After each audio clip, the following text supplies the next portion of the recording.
How's it going, critter people? I hope you all are doing well. We are back with a recommendation by somebody who asked me to cover this video by Marley's Mutts, or maybe they were just asking for me to look at Marley's Mutts in general. I found this video, so either way, thank you for the recommendation. We're going to be looking at Trading Tuesday, apparently a tip he has for Tuesdays, how to handle shutdown dogs. So I think that's a very important concept to cover, and you can do it very wrong, or you can do it very where you may try to help the animal, but you make it worse, or you can do it, I try to avoid saying right, but you can do it in a more appropriate way that helps the dog. So everything being used here under Fair Use Act for education, criticism purposes, giving my opinion from, common sense to an educated opinion to just what I have learned, working with a lot of dogs who are shut down, completely feral, or dogs that are just really nervous. So we're going to get started. All right, guys, another little Training Tuesday tip for you, and I thought this would be a unique opportunity to talk about shutdown dogs who have been trapped. So this is one of our dogs who was caught, is clearly very afraid, and has been in this crate since being caught. This dog is very... Okay, so he says, caught, so I'm assuming it's a stray, been a stray maybe for a little while, maybe, totally feral dog, I don't know. I'm going to, my first guess would be a stray. This dog has been loose for, a long time. Had to be caught. Has been in this crate since being caught. So how long ago were they caught? This crate looks, with the bowls and everything, it looks kind of small, but the dog is able to stand up, lay down, has a little blanket.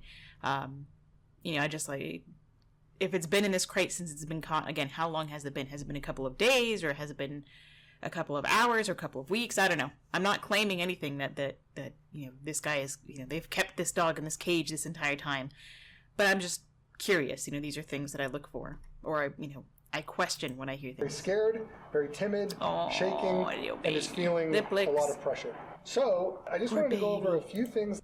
So he's right. The dog is feeling a lot of pressure in this crate. It's not not necessarily helping that, one, he has sunglasses on when he's like looking at the dog, or he's this close to the dog while they're shaking and they have a camera in its face. That's just basic criticism. Okay, I'm not saying that he's a bad guy for doing that. These are just things I'm pointing out from the dog's point of view, that if you want to make it easier on the dog, you can do this where he can sit there, no problem. I might just sit with my back to the wall and, have a little, not have a camera person, but have a camera, a hidden little GoPro, whatever, at a distance where you can zoom in and see, because it's helpful to get footage. I'm not harping on him for saying, you shouldn't be making a video out of this. I'm just pointing out things that the dog might see that I might do differently, or, even if I were to do the things that I claim or I explain, might still make the dog nervous. So it's all about just being able to see it from an outsider's point of view, and most importantly from the dog's point of view. That folks do that are oftentimes incorrect when it comes to dealing with shutdown dogs. Number one is you are pressure. Human beings to a shutdown dog, your energy, your vibe, your physicality, all of it is pressure to a dog that is shut down. Absolutely. So what he means by pressure is, what I would say too, is that yes, he's adding a lot of pressure to this dog. The camera person is also adding pressure to this dog. You can explain this and still back away and make the dog less uncomfortable. By pressure, it's, I always explain it as, stimulation, making the dog nervous. So imagine this dog is like a balloon. Their anxiety is a balloon. And the more, say if he were to start touching the crate or putting his hand closer to the dog, the balloon will start to fill up with air. And eventually that air's got to go somewhere. So that balloon is going to pop. If he does not relieve pressure or release pressure, whatever you want to call it, if he does not take his hand away from the dog, it's going to pop. And that could mean the dog bites or lunges or freaks out and pees itself, whatever. If he puts his hand close, the dog gets nervous, takes his hand away, or even his entire body. If his body is here putting pressure on the dog, making them nervous, the balloon is kind of filling, he walks away, that air will be released from that balloon. In this metaphor where the dog will start to feel more comfortable because he's leaving the dog alone, giving them their space. I do this a lot when working with dogs that are fearful, shut down, or reactive, or just regular dogs, just letting them come to me. Especially if this dog feels trapped. So that's something to be very important, very, very you want to be very aware of that. Very important to be aware of that when you're working with a dog, especially when it has to be caught and caged. When you have an animal that's cornered, especially a predator, which dogs are, they have sharp teeth. They're not going to try to fight you. Their first instinct is to flight, run away. But if they can't, they may turn to fight. So. No matter if you soften yourself, if you try to convince yourself you're the most wonderful, softest, gentlest, if you position yourself right in front of this dog, well, even poor little thing. So as you see, like, he doesn't need to show this as an example, but I mean, most people don't understand unless you show an example. So him being here anyway is just too much pressure. Showing the example of moving in front of the dog is too much pressure.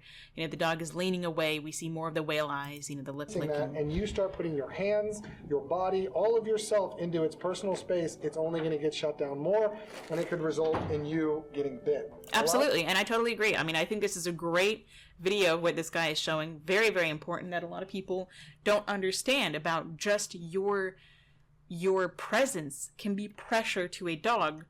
Pressure meaning you cause them to be nervous, uncomfortable. You're going to lead to, eventually a blow up if you don't know how to relieve that pressure. Sometimes we think our energy is going to solve this dog, is going to bring this dog out of its funk. Mm-hmm. And the reality is this dog is going to gain self-esteem through its own actions that Absolutely. We can help facilitate and manifest. Absolutely. But nonetheless, it has to come from this dog himself. Their own choices, from this dog's own choice to come to us and our choice to allow them to come to us in their own time. And he's right. We can facilitate that. We can create a safe environment for the dogs so they feel comfortable to come out of their shell. When I was first volunteering in a shelter, and the people that had been there that were teaching me to get inside the kennel and whatnot. We went in and there was a dog that was very fearful. In the back of the kennel, they had an indoor and outdoor section. So the dog went through the little doggy door and was sitting in the outside section while I was sitting on the inside. So I sat down on the inside. Dog didn't want to come to me. I was tossing treats and I said, okay, I'll just sit here and look away.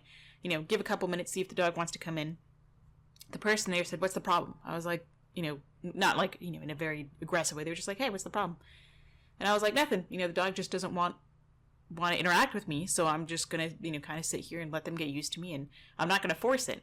And to them, that was just kind of an interesting concept. They had never thought to just let the dog be, or exist, or okay, I'm not gonna walk you. There's staff here that you are comfortable with, that you understand, is not gonna hurt you, that can walk you. But me as a stranger coming into your space, you don't want me anywhere near you. That's cool. I'm not gonna force it. So that's kind of a concept that a lot of people, I hope, will catch on to and learn that dogs can give consent and take it away. That if they don't want you handling them, it's okay. They are allowed to move away from you. So the first thing that we do when we're dealing with dogs like this is we don't ever address them head on. We always want to be at the side. You don't want to be putting that incredible pressure. Now he's still, I understand that you're going to need to interact with this dog at some point, but I'm just saying that he's still very much, take the sunglasses off. That's really bothering me. It's bright out, but dogs being able to see your face will make them more comfortable. Don't stare at the dog, him leaning over. I know this dog is short. You got to get to the, kennel, but I would sit here. I would have, a little fenced in area, and I would just open the door and let the dog go do their thing. I mean, eventually you got to get him back in, right? So there's a whole bunch of steps to it. I'm not saying that this guy's doing anything wrong necessarily. These are just things that I catch that I might do differently. And I'm trying to point out, again, leaning over, you're being very predatory and causing pressure on this dog. So what I want to do is open ever so slightly and see what the reaction is. Because the whole goal here is just to get this dog on a leash. That is the only goal. We're not trying to do anything crazy or too exciting. It's just to get this dog on a leash. So my suspicion would be that his goal, from what I hear, he sees it as a leash problem. We need to get the dog on a leash. That's his goal. Okay. And we'll see what he says later on in this video, that does he have the patience? Does he show he has the patience to work the dog up? For me, I'm not worried about the leash right away. I just want the dog to be comfortable coming in and out of the crate on their own, or a safe area. I'm not worried about, there's, emergencies and all of that, but look, for the most part, this dog seems fine. He doesn't seem like he's missing a leg or anything. We don't need to get, immediate medical care, okay? My goal is just to be able to touch the crate and let him know I'm going to put my hand near the crate and move away, and I'm not going to hurt him. maybe just me sitting there and existing next to him, giving him some treats if he wants a treat. He has a little food bowl in there, flipped over. I don't know if they fed him in it or not. There's lots of other information, but this is a process, not an event. So if you try to make an event out of it, by the end of the day, we're going to have him on a leash, and that's all you care about. I'm not saying this gentleman is saying that, but if you see this video and you think, okay, all I need to worry about is getting the dog on a leash and then we're golden. Well, you can have a whole number of different behaviors that come from that and problems that come from that. And, okay, so once you get the dog on a leash, then what's going to happen? The dog is probably going to freak out at the end of the leash because it doesn't even like you being next to it. Now it's trapped with you unless you have it dragging the leash. That could also lead to other things. So I would worry about just the relationship with the dog. Then you can get them used to the leash, touching them, moving, being around them, being on their neck. They can drag it. They're not afraid of it. A whole scenario. Nose. As you can see, he is all eyes, all ears. You can see his ears. Okay, thank you very much for removing those So he is all sunglasses. About fear right now. He's not even I using his hope he keeps nose. them off. When a dog is where he's supposed to be temperamentally, they're interpreting the world through scent. He's not lifting his nose. He is just all ears and eyes and shaking. Oh, no, you put him back on. The other thing is... Okay, so, I think this dog is still using his nose. He's just not entirely, stating one thing as fact, there's no absolutes in the dog world. So this dog is still absolutely using his nose. His eyes, his nose, his hearing, and again, he's cornered. So he opened the door, the dog didn't bolt out. That's a good sign. It's also like I guess a pretty smart dog for, not trusting this guy. I'm just saying from the dog's point of view, they don't know him. They've been caught. Either we don't know how they were caught.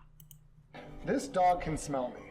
So another common misconception. So I wish he would take his sunglasses off and keep them off. Is I got to put my hand right up to this dog's face. Mm-hmm. And this dog interprets everything as a threat. Absolutely. Put my hand up to its face. Even a friendly dog, a dog that has not been, that does not require being caught to, rehabilitate and whatnot as they're doing.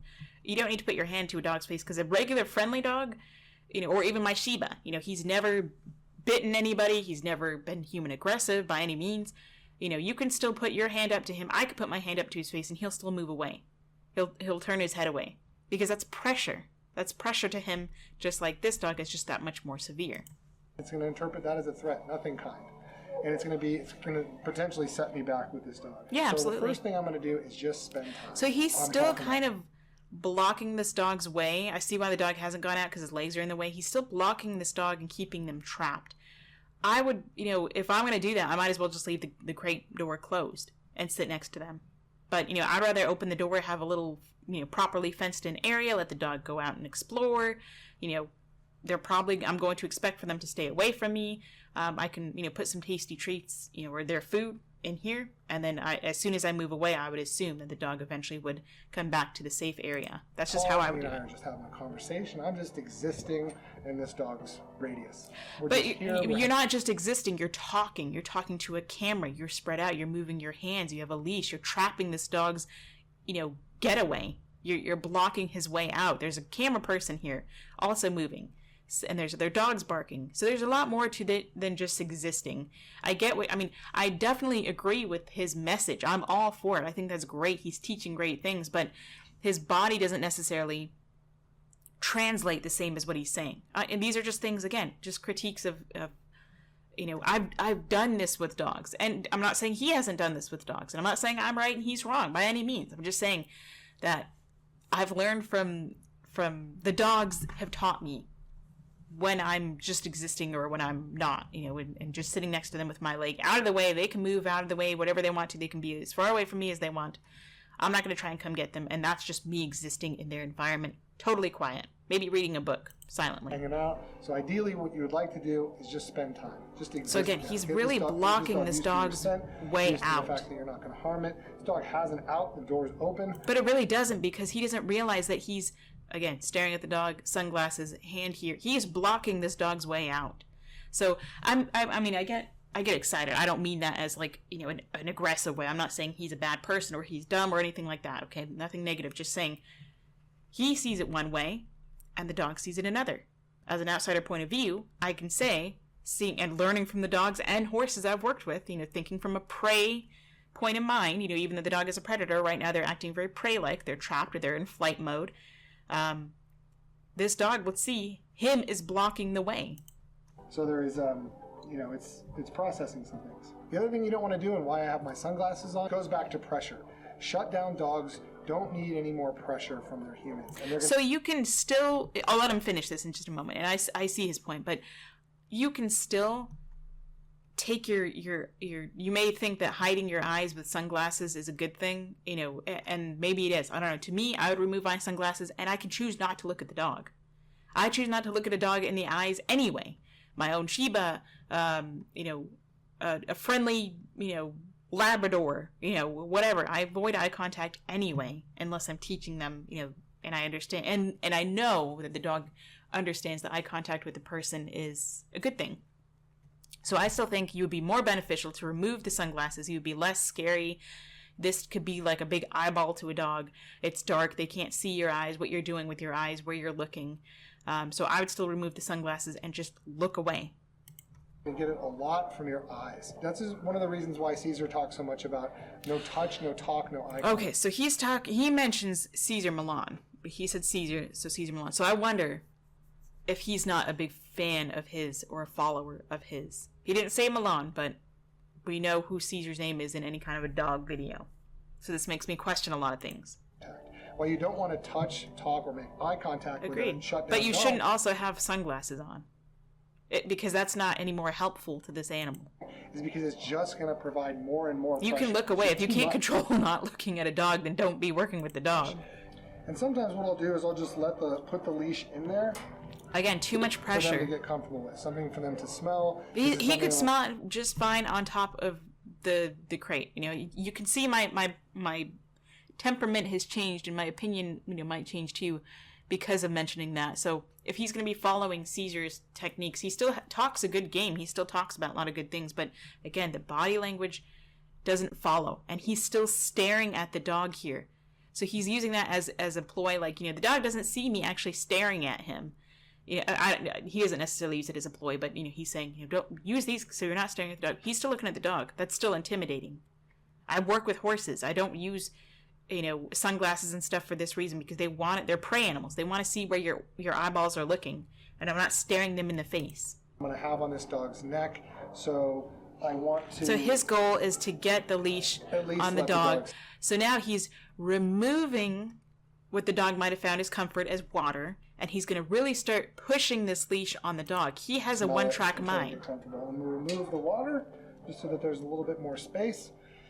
But I'm telling you... If anything, I would have removed the food bowl. The water, I always want water to be available there, unless, even if the dog spills it, okay, we can remove it, but now you're taking away resources of the dog. If I would have sped up this process, opened up this kennel, went in, grabbed the dog, I most likely would have gotten bit, and this dog would have been in a much worse situation for its next encounter with human beings. Agreed. I mean, the dog can still be that way, though. So what was in that cut? What happened in that cut? I'm just curious. He opened this up, and then we had a cut. I'm not saying anything happened. Clearly, the dog, is not, panting or anything more crazy. Just what happened when he went to go get the leash? Did the dog jump or freak out? What happened? So, I'm going to go ahead and put the leash in. Dog leans away. Too much pressure. So this is pressure, pressure, pressure. So I'm really kind of disliking the way he's handling this. Again, he says... he's looking at the dog. Even if his eyes are looking down, the dog doesn't know that because of his sunglasses. He's not giving the dog very much to read off of. All of this is pressure. And he sees it as a leash. He has he's making this an event, not a process, even though he says it's a process. He's focused on getting this leash on this dog, and then he thinks that'll be success. The problem is not the leash.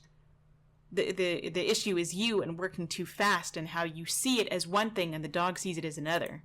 And you always want to go, and I'm keeping in mind... And he's not even bothering desensitizing the dog to something touching him. This dog is really great. If this were really... I mean, this is a shutdown dog. If this were a dog that was really, could turn reactive very quickly, he would be in trouble and he would teach the dog bad lessons.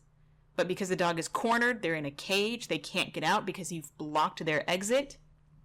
His knee is now up, so he's blocking more of this space. The dog would have to push through the door here to get out, which is, again, pressure. Body language and I really don't like how he's handling this. If this is an emergency, and you need to get the dog some help, the way he's doing it is fine. He's going nice and slow. If this dog was, had a broken leg or something dangling or really needed some help and we need to get him on a leash, then we can, handle that later on, great. But if this dog is already caught and you're just trying to learn to desensitize them, I wouldn't necessarily go this route. And again, he's leaning over, he's staring at the dog. I mean, yes, you need to see what you're doing, but it doesn't help with the sunglasses. His knees getting up. He's really hovering over this dog who's cornered. This dog would be in the right if they were to bite. I mean, I would expect it. I would never put a dog in this situation, even if they were friendly, especially not a dog that is very nervous and shut down. Pressure, pressure, pressure, pressure, pressure, over the top of the head, whale eyes. More pressure, making noise, getting up, leaning over, sunglasses. But I want to be as gentle as possible. So there's a few. And I'm not saying that he's being aggressive. It's just he's putting a lot more pressure on the dog and seeing it as a one-track. It's an event. We're gonna get this leash on this dog. Versus, how about we start with just a relationship? This dog can trust me, where I can open the crate and they choose to stay in there of their own volition. I don't have to block them in there. Important things. One, how my body is presented. I'm presented to the camera. I'm not presented. But you're still putting pressure on the dog. I mean, yes, you are not facing him, which is much better. I'd love to remove the sunglasses. It really bothers me, but maybe that's just a pet peeve. I don't know. But he's kind of at an angle. So yes, he's facing the camera, but the camera could be over here, where it's more straight on with this, pointing at the wall where it's flat. I don't know if that's parallel, perpendicular, whatever you want to, I guess perpendicular to the wall, where it's more even. But he's kind of at an angle. And so the dog sees that, so he's still trapping the dog. In the way that I'm blocking. Not direct pressure, but still putting pressure. Out. So I'm giving him some options. And again, when he's talking, moving his hands, I move my hands a lot too.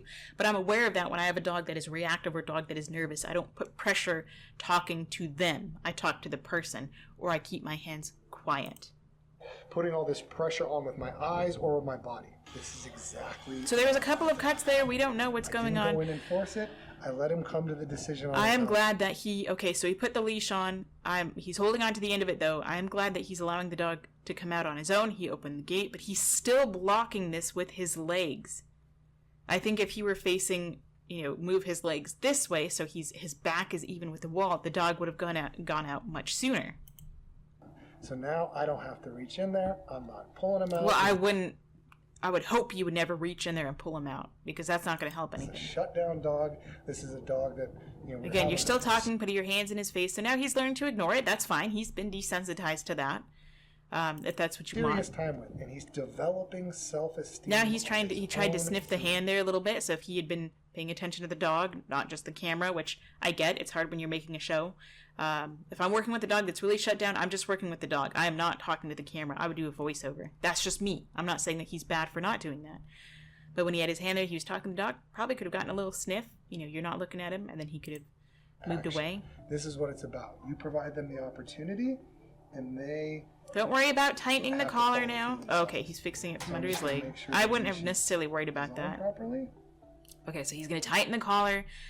That's why I don't, or slip leash, that's why I don't like this kind of thing, is because if this dog gets to the end of that leash and feels that pressure, they're probably going to be, like an alligator roll, flipping out and going crazy at the end of the leash. You can see he's not quite shaking.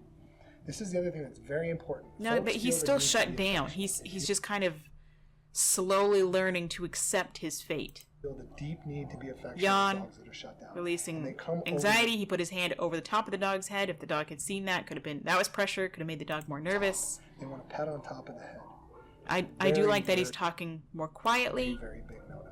Most animals, the way they're killed in the wild is through the back of the neck. When an animal, a predator, goes for you, they're going for your neck.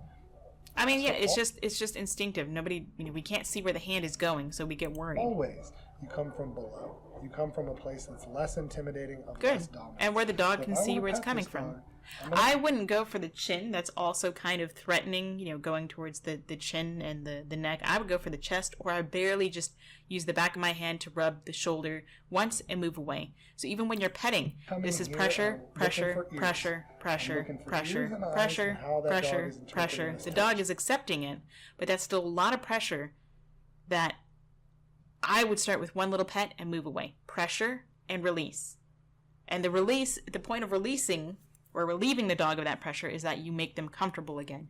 You say, hey, I touched you, I moved away, I'm not going to hurt you. You don't want to do it kind of like, I'm afraid to touch you and move away, because like when you're trying to pet a cat and you're afraid they're going to bite you, they bite you anyway because they're like, dude, you're freaking me out.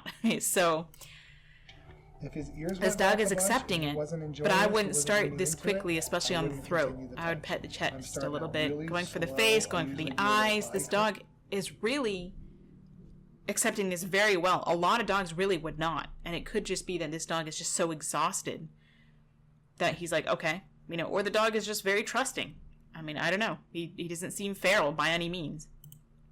I mean, and to be clear, nobody said this dog was feral. It just had to be caught. But I'm just saying that from, you know, my original questioning. Again, I keep my glasses on. So even when he moved his hand away, the dog kind of just flinched a little bit. And again, he keeps his glasses on. Maybe that's helpful. I don't know. I just personally wouldn't do it, but I can look away. But again, if you want to do that and you have success, fine, great. When we do this, just because I don't want him to feel undue pressure. And then here we have it. Just because your eyeballs are present doesn't mean the dog necessarily feels pressure unless you're making eye contact with him. Your head is over top of him. This is what we like to see. So I would rather the dog do this on their own without the leash. Zone, moving forward, did not need me to do it for him. So see, the dog, as soon as he moved his legs, the dog came out. So he was really blocking that way out for the dog so he could get the leash on. I would rather let the dog come out all on their own and then worry about the leash later. That's what I'm talking about. Way to go. Don't worry about... Okay, so again, look at how big this guy... Wow. A picture's worth 1,000 words. We have very short lips here. This could lead to a bite. You know, ears are back, face is very tense, eyes very big, very short lips where the dog is very uncomfortable. So he came over from the opposite side, putting pressure over here. Dog can't see it as well and goes under the chin. I would not go on the opposite side the first couple of times. I would really want the dog to be more comfortable before I move my hand, you know, because there's pressure now on this side, moving your head into me, which is more pressure. These are just things that I'm pointing out that I Now, see. he's still giving me a little bit of side eye. So I'm not going to be too affectionate. I don't want to push it, but this is a big victory. Slow yourself down. Don't apply a lot of pressure. That's good. I mean, he's saying a lot of the really good things, although he didn't really show that. He still put a lot of pressure on this dog, in my opinion. I think it would have been great if you just sat against the wall, you were quiet, you took your sunglasses off, just look off into space, whatever, read a book, and open the crate and let the dog come out on their own, which would have been, you know, terrific. Time in the world, because right now is how we finish this. Everything is about finishing and training. I don't want him to associate this crate with something negative. So he's got to go back in here right now. Okay, so how did that work out? That was a very quick little you know, splurt there. Negative. So he's got to go back in here. He pushed him or pulled him in. The dog is, you know, fearful, and then he's blocking the way in the crate. So, yeah, I would rather work on the dog, teaching the dog that you can go in there, and as soon as I move away, you can go in there. You can leave there, and you can come in there on your own. Very important. So I'm not necessarily a tool for a dog to have in its arsenal, so to speak.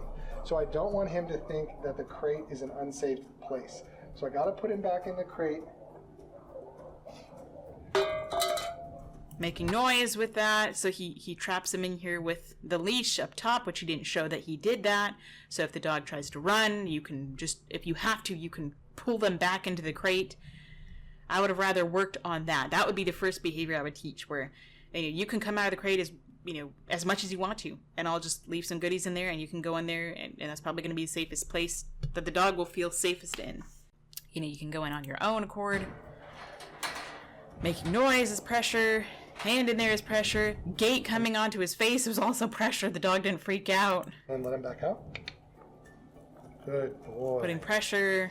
to get him out. So again, so not only was it pressure enough to get the leash on, now we're also working on getting in and out of the gate, or out of the crate.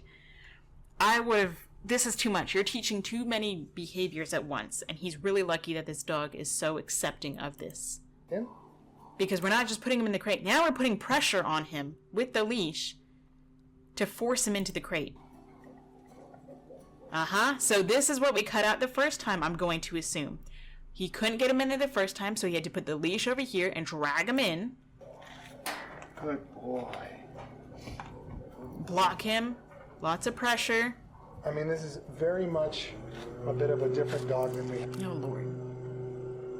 Hope you all enjoyed that. Hope you were able to learn something. I hope you can hear me over the lawn, people.